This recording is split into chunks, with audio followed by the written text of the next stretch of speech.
कि पहली बार है कि जब हमारे सामने चुनौती बड़ी है और हमारा प्रतिद्वंदी भी दिल्ली में भी शक्तिशाली है और उत्तराखंड में भी सत्तासीन है। ऐसे समय में मैं जो देवताओं के लिए जय जयकार करने वाले हमारे भाई बंधु हैं, उन सबसे बहनों भाइयों से सबसे कहना चाहता हूं कि आपको अपनी ताकत को 2022 के फरवरी मार्च के लिए बचा करके रखना है। सवाल इस बात का नहीं है कि टिकट किसको मिलेगा। टिकट तो देवेंद्र जी, गोदियाल जी और प्रीतम जी कर लेंगे, मगर जीतना और जिताना दोनों महत्वपूर्ण है। जितना जीतने वाले की क्षमता पर जीतना निर्भर करता है, उतना ही जिताने वालों की क्षमता पर भी निर्भर करता है। इसलिए आप सब तालीबाजों से मेरी प्रार्थना है कि आप जरा सा अपना ये कार्ड नीचे कर लो। आपको मालूम है आपके नेताओं के नाम मुझको याद है। आपको एक संकल्प हमसे ज्यादा लेना है कि जिसको भी टिकट मिलेगा, ये रामलीला का वो मंच है जहां दर्शक कहते हैं प्राण जाए पर वचन न जाए, रघुकुल रीत सदा चले। तो यहां से आप हमको मन ही मन वचन दीजिए कि जिसको भी टिकट मिलेगा सब लोग मिलजुल करके उसके साथ ताकत लगाने का काम करें। पक्का है? इन पर ये ऐसा करेंगे, इस पर जो लोग विश्वास कर रहे हैं जरा वो ताली बजा दे पहले। अब जो लोग मेरी तरीके से कम कम विश्वास कर रहे हैं जरा वो भी ताली बजा दे। देखो वो संख्या भी है। ये संख्या आपको मिटानी है अपने वचनों से, मनसा वाचा कर्मणा से।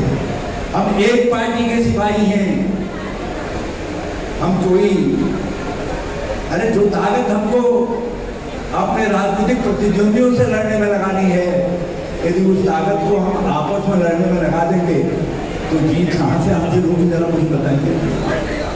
और हमको हर हालत में जीत चाहिए। और हमको आपके नेतागणों ने भी कहा ये जीत हमको भारत के लोकतंत्र की रक्षा के लिए चाहिए, हमको देश के आजादी के मूल्यों की रक्षा के लिए चाहिए, हमको गांधी, नेहरू, अंबेडकर के सिद्धांतों की रक्षा के लिए ये जीत चाहिए।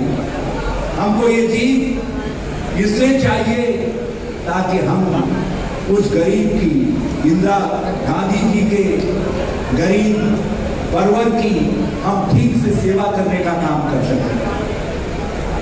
आपको हमको मिल करके इस जीत के लिए काम करना है, मिल करके काम करना।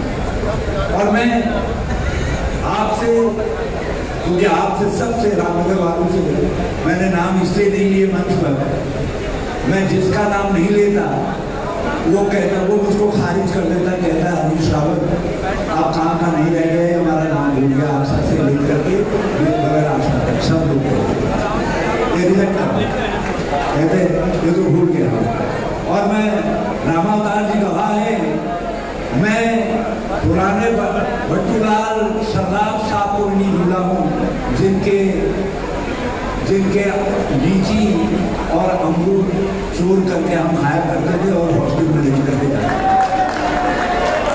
मैं उन शास्त्री जी को भी नहीं भूला हूँ जो हमारे वार्डन थे, रात को 8 बजे सो जाते थे और हम रात को 12 बजे के बाद ऑपरेशन शुरू करते थे, बागों में जा करके माल उठा करके लाते थे। रामावतार जी का वितरण छूट गया था, इसलिए इनकी गद्दी पर आकर के हम कुछ इनसे हासिल कर देते थे।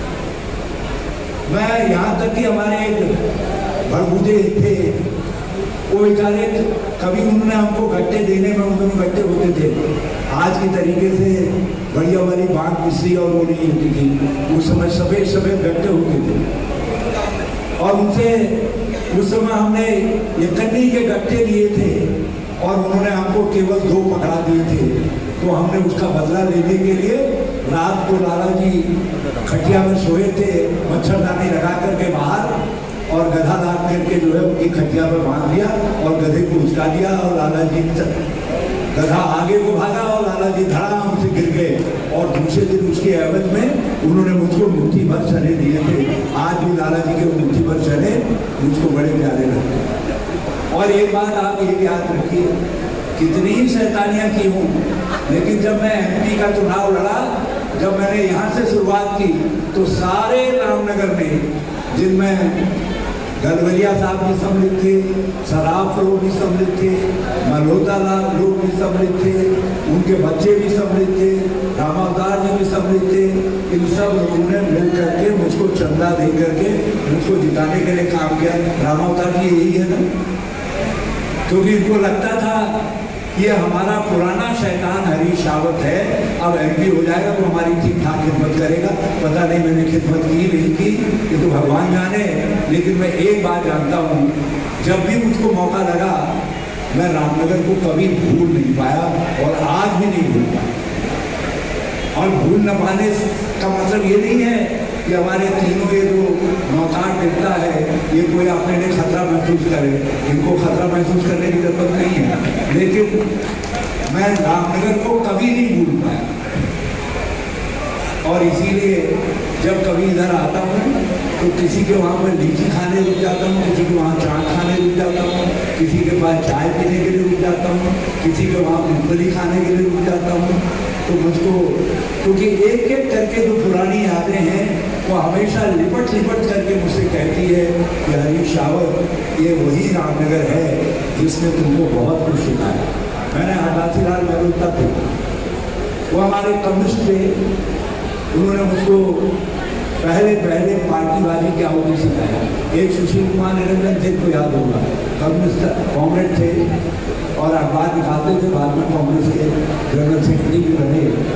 और उन लोगों ने मुझको सिखा दिया। अब मैं नया गाँव का आया हुआ लड़का था, 12वीं में पढ़ता था, तो मैंने घंटी बजा दी। उस समय चौधरी चरण सिंह जी के खिलाफ सारे उत्तर प्रदेश में छात्र आंदोलन थे और मैंने रामनगर इंटर कॉलेज की घंटी बजा दी और जुलूस निकाल करके सारे बाजार में घुमा दिया। और उसके लिए मुझको नारायण दत्त सती जी ने 10 रुपया फाइन किया था, हमारे डॉक्टर थे, और उस समय 10 रुपया भी बहुत बड़ा होता था। लेकिन उन सब गुरुजनों ने जिस समय मैं चुनाव लड़ा तो मेरे लिए आशीर्वाद स्वरूप 101 रुपया मित्तल साहब के हाथ भिजवाया। कहा भाई तुम हमारे शिष्य हो, इसको जो है गुरु आशीर्वाद समझ करके इसको अपने पास रखना। और याद रखिए मैंने सारे चुनाव भर उस पैसे को अपने पूजा के साथ रखा और उसी का परिणाम रहा कि मैं 27वें वर्ष में MP हो गया और उसमें रामनगर की कृपा बहुत बड़ी थी। लेकिन जब मैं मुख्यमंत्री बना मैंने थोड़ा जितना शतांश था वो अदा करने की कोशिश की। ये जो पुल दिखाई दे रहा है जिससे भवानीपुर में बड़ा भारी जाम लग जाता था वो हमने बनवाया हमारे समय में। जो यहाँ से हमारे मालधन के लिए सड़क जो जसपुर से आपको जोड़ेगी, देहरादून से जोड़ती है, वो सड़क पुल सहित 2 पुल सहित हमने ही स्वीकृत करने का काम किया, उसको बनाने का काम किया।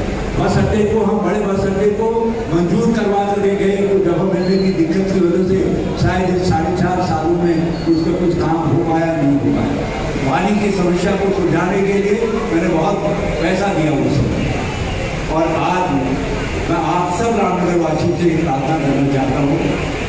वैसे मैं चाहता था कि ये जिम्मेदारी हमारे और साथी समान, लेकिन इन्होंने पता नहीं क्या सोच करके मुझको अभियान समिति का चेयरमैन बना दिया। अब ये बुढ़ापे में जो जिम्मेदारी मिली है, ये जिम्मेदारी को पूरा करने में मुझे रामनगर का आशीर्वाद मिलेगा या नहीं मिलेगा, जरा सा आप सब बता दीजिए। मैं जय हिंद, जय भारत। इनकलाब, इनकलाब, भारत माता की, भारत माता की।